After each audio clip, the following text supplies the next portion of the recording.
ใหญ่เติบ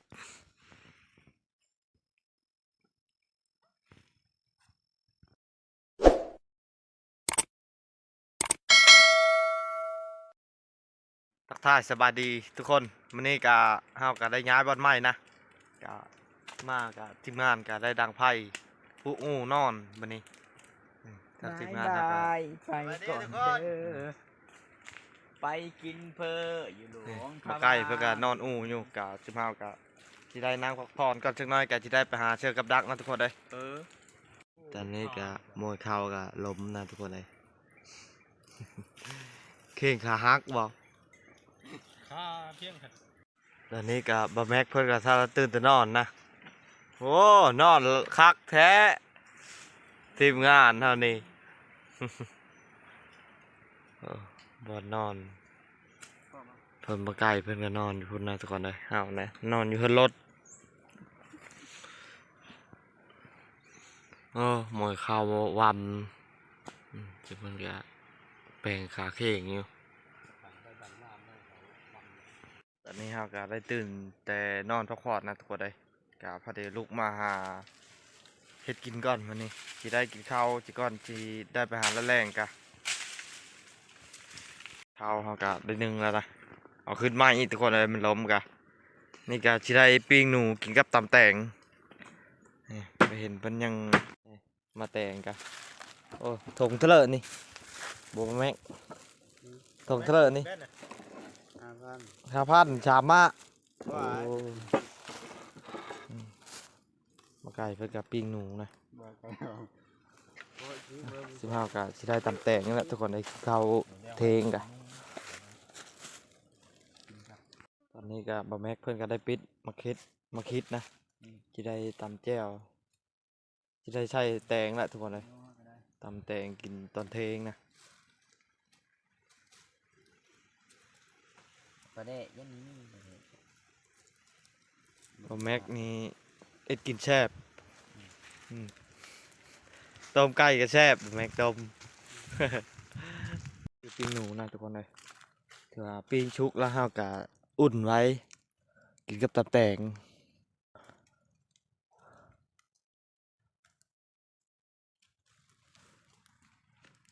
อันนี้ครับบะแม็กเพื่อนก็ได้ตามมาเพจนะทุกคนเลยไปคิดได้แหละ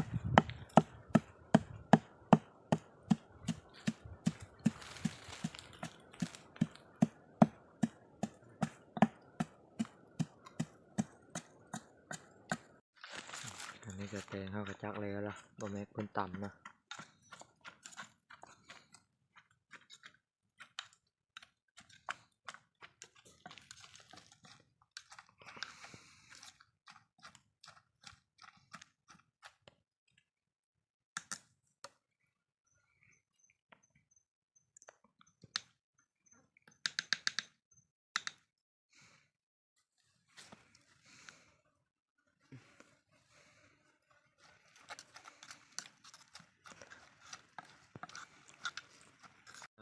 แต่เป็นจะกินเลยตำแตงก็หอมล่ะทุกคนเลยชีมือบะแม็กโอ้แซ่บสุดยอดได้ โอ้กันชิมจะมัวเจ็บละชิมเจ็บเลยแหละ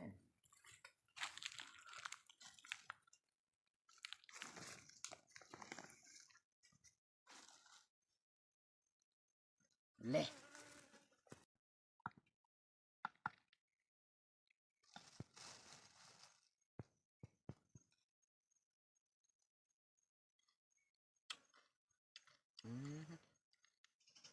เจ็บ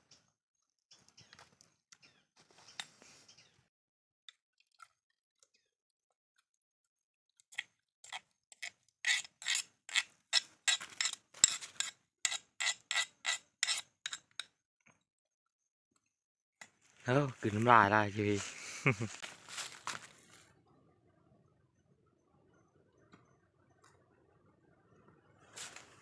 โ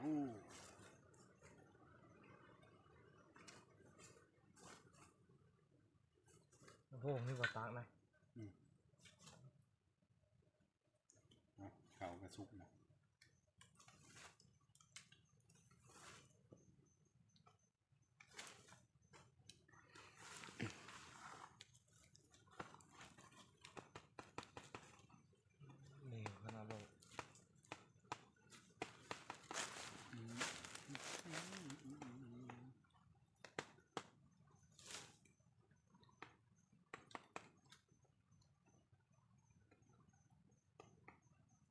พอได้อันนี้มันเลยเป็น ทุกคนเนี่ยกินกะ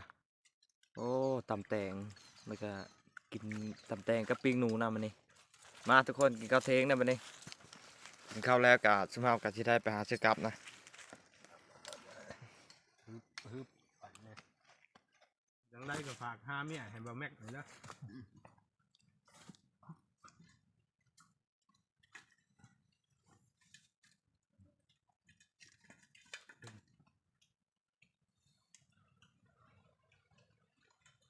นี่นะแนวกินเอากะจำแตงปิงโน่เนาะจำแตงกับปิงโน่ไปกันดี พอมันเมานะทุกคนเลย ไปกันอีกเดือนนึง ขาง่ายเลยมีกิน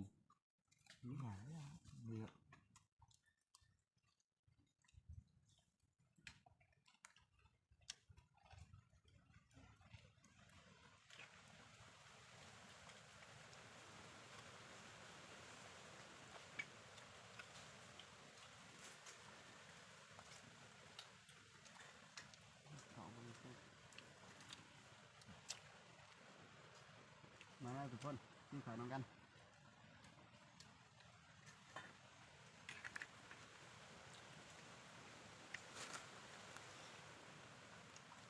ตอนนี้ก็เฮาก็กินข้าวอิ่มแล้วยังแต่ทีมงานเฮา2 คนกินข้าวอยู่ป่าแซ่บนะเพิ่นว่า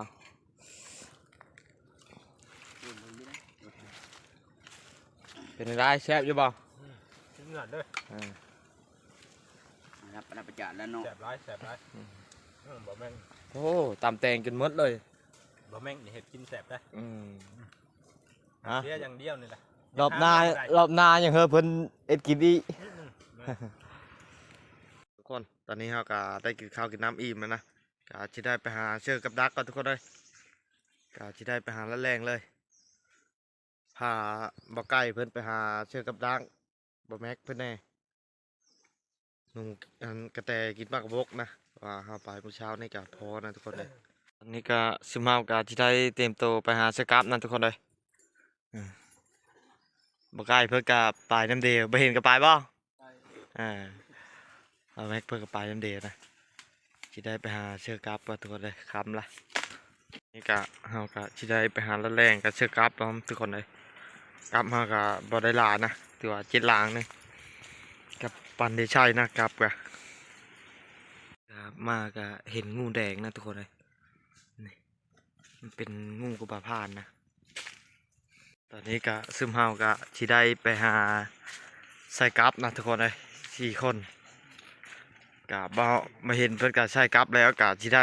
มาพาบอนซึมเฮาก็สิได้ไปหาการเลยนะก็ติดตามไปเบิ่งกันเดเลยว่าเฮาสิได้เพิ่นเฮาไปแล้วแรกมื้อนี้ก็ได้มันน่าจะเป็นทางกระแตนะเพราะว่าเฮาก็สิได้เชือกกับนี่นะทุกคนเลยโอ้เฮาสิได้เฮาไปใช้อยู่ในเลยอ๋อเก่งคักอีหลีทุกคนเลยทางมันนะนี่ก็กลับมากับเชือกแล้วเฮาก็สิได้ไปหาเชือกดังใหม่อีกทุกคนเลยเฮาก็สิได้ออกไปหาเซิร์ฟพุ่นแหละแถวบกๆนำนี่เฮาก็ได้เฮามาฮอดเคยฮอดกบกนั่นนะทุกคนเลยเพราะว่าเฮาพอกระแตหลายน้ำเช้านี่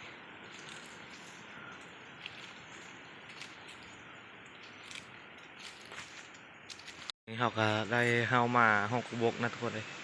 เพราะว่าทางทีมงานเฮาไปลัดยิงกระไนกินมากระบกนะแม็กเพื่อไปเพราะว่าเฮายิงกระห้องกันนี่ก็ไปถือแล่นไปเชิญนะทุกคน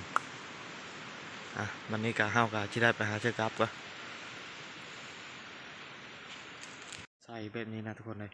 เพราะว่ามันกินมากกระบกนี่กอกนี่ได้ใส่แบบนี้นะทุกคนเลยเพราะว่ากระแตมันหากินตามพวกไม้มันหาอยู่ตามหูนี่กระไนก็ใส่แถวเงาไม้นี่แหละทุกคนเลยถือว่ากระแตก็กินหลายนะเชิญมาใกล้เพิ่นมาแม็กเพิ่นกับพาเดไปหาเชือกกับ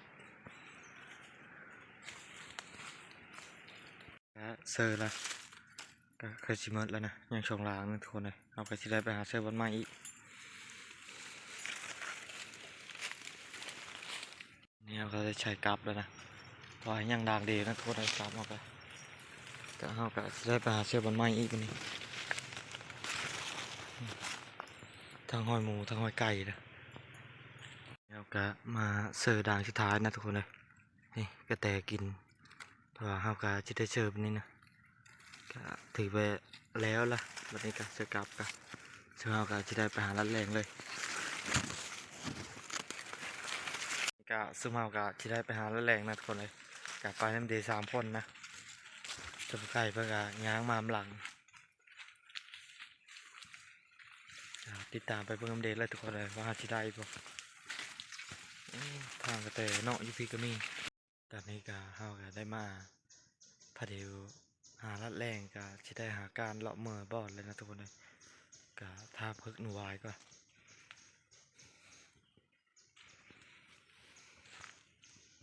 ตอนนี้ก็ถือว่ามืดแล้วนะเฮาก็ได้ยิงกระไดแล้วทุกคนเลยก็เบิ่งอัปเดตเลยว่ามันสิถึกบ่นะว่าตอนนี้ก็มืดแล้วนะไปหาเบิ่งว่ามันจะถึกบ่ถึกแล้วทุกคนโอ้มันลงมากินน้ำนะเอายิงนี่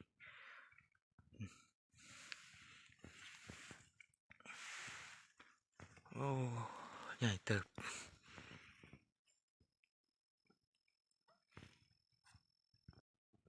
นี่ก็มีหอยหมูเนี่ยโอ้หอยหมูนี่ก็หากระไปนะ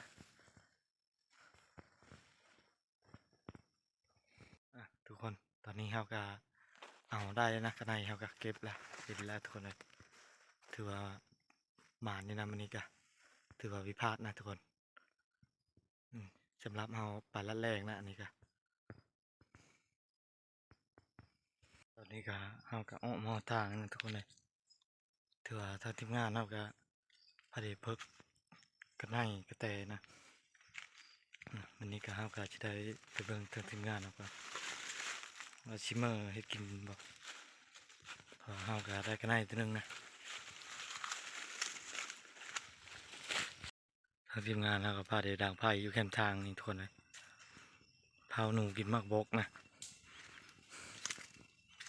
ก็คำจะน้อยกะชุมเฮากับชิได้การเลยทุกคนเลยโอ้หนาวว่าพาเด็กมาด่างไผ่อยู่นี่มันนี่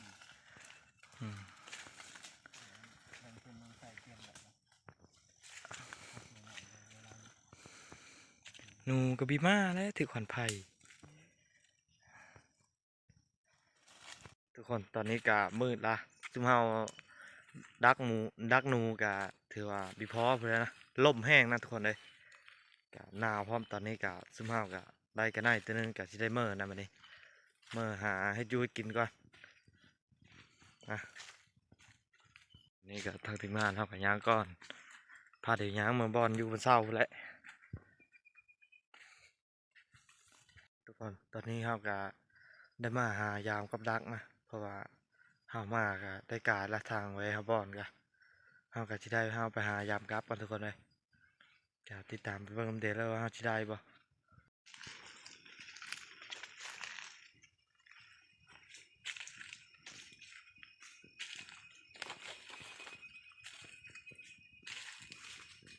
ตอนนี้ก็ก็สิได้เอานะทุกคนเลยโอ้ตอนนี้ก็เฮาก็ได้ยามกลับนะทุกคนเลยถือว่าถึกตัวนึงอันนี้ก็เฮาก็สิได้ไปหายามดังไม้นะวันนี้ก็ไปเบิ่งอัปเดตเลยทุกคนเลยว่ามันสิถึกนะเฮาก็ได้พยายามหายามดังไม้นะทุกคนเลยจะไปถึกดอกกลับไปตอนนี้มายามกลับน่าจะไปถึกนะทุกคนเลยครับตอนนี้ก็เฮาก็ยามกลับกันได้เตยอยู่ทุกคนเลยทางทีมงานเฮาก็สิได้เมื่อนะมันนี่ได้โตแม็กได้บ่แสดงว่าบิถึกนะกลับไปกันใช่ไหมตอนนี้ ก็ได้อยู่2 โตเนาะ เฮาก็ได้มาฮอดบรรยูเศร้าโอ้ท่านนอนบ่ โอ้เพนนังจีทาแล้วทุกคนเลยเขาจีเพื่อนกันเฮาก็สิได้หาเฮ็ดอยู่กินก่อนทุกคนเลยก็สิได้เฮ็ดกินกันได้นี่แหละตอนนี้ก็บะแม็กเพิ่นก็ได้จีกันได้นะทุกคนเลยโอ้บ่ไกลเพิ่นก็จีหนูล่ะ จีไว้กัน ถือว่า อย่ามันเน่า เฮากะสิได้เฮ็ดกินก็ได้นี่แหละผักโคเอาหนูนี่สิได้ปิ้งแหละทุกคนเลยเพราะว่าบ่ได้แกงข้าวเดียวนะเพราะว่ายันเมา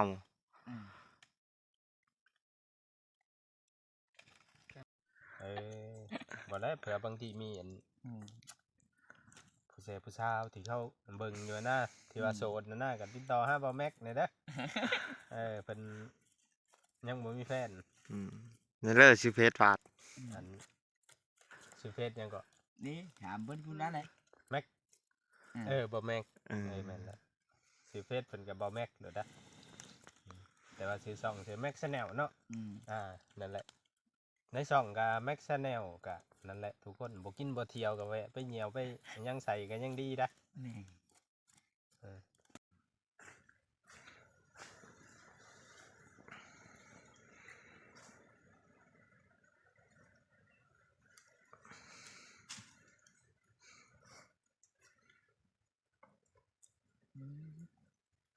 chưa chọt mà năm ní ở đút đến tiền kìm đủ đây cái té này ทุคือเดียวและอย่างอื่นกะถ้าโตน่ะเป็นเฮ็ดกินแซ่บ อันนี้นะผมไม่เห็นกินแซ่บยำหลับ ตอนนี้ก็พ่อแม่เพิ่นก็พักเคยสิแล้วแหละทุกคนเลยก็สิได้โ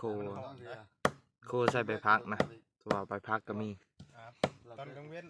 làm chưa vậy ผักหอมเฮาก็มีนะนี่ก็เฮาก็สิได้ตับแจ่วนะทุกคนเลยนี่ก็พ่อแม่เพิ่นก็สิได้ช่อมพักแล้วก็ล้างนะทุกคนเลยเพิ่นสิเด็ดใจโคก็ได้อย่างเงี้ยตอนนี้ก็เฮาก็สิได้ตับแจ่ว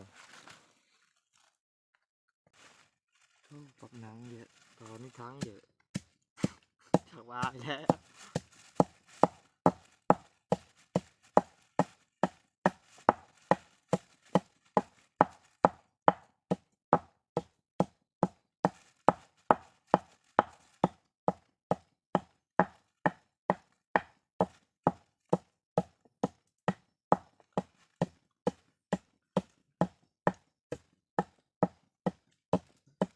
dạ wow ตอนนี้ก็พ่อแม็กก็ได้เด็ดผักหอมใส่นะ chụp chụp ทีเดียวจุก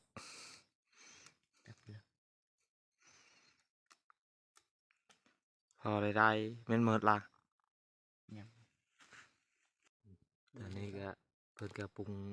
ใส่เกลือนะใส่เกลือใส่เปงโนโคก่อนบ่เพิ่นจะได้โคก่อนสิใส่น้ำนั่นทุกคนเลยตอนนี้ก็โคกันในเฮาก็เคยชุกแล้วทุกคนเลย khơ đó mình chụp bụng là khơ Bụng đó không? đấy ปรุงไหมนะบรรยากาศสิได้ปรุงข้าวนะทุกคนเลย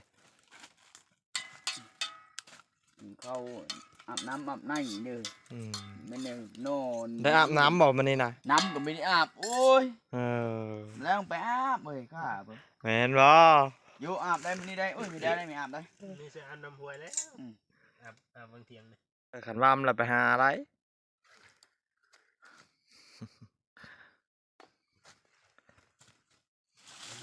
mình văm nè จับเลยเป็นเอาเลย biết đấy อย่าว่ามีอันของดียังบ่มีน่าจะเนาะ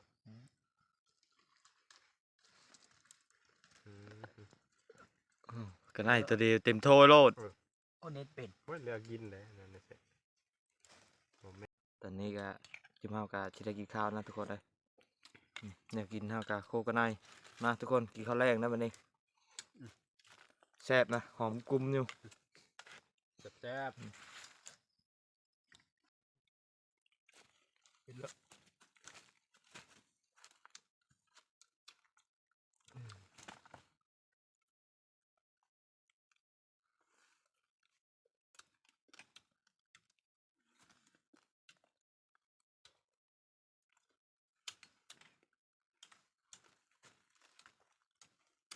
แซ่บกินมือแม่เอ้า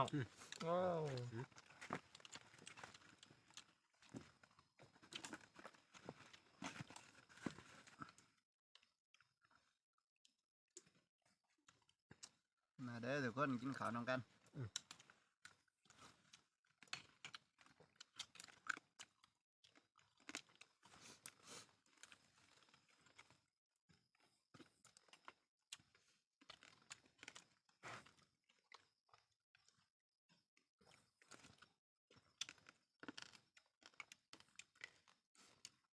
เจอกันได้ชนลาบ ทุกคนตอนนี้เราก็ได้กินข้าวกินน้ำอิ่มแล้วนะกะพาเดี๋ยวนั่งเผาเตาไผ่แล้วก็กินเป็นต้นกับมกไว้มกกับไม่ได้ชุกคักนะเป็นต้นกะ พอดีกำลังนั้นปล่อยโลด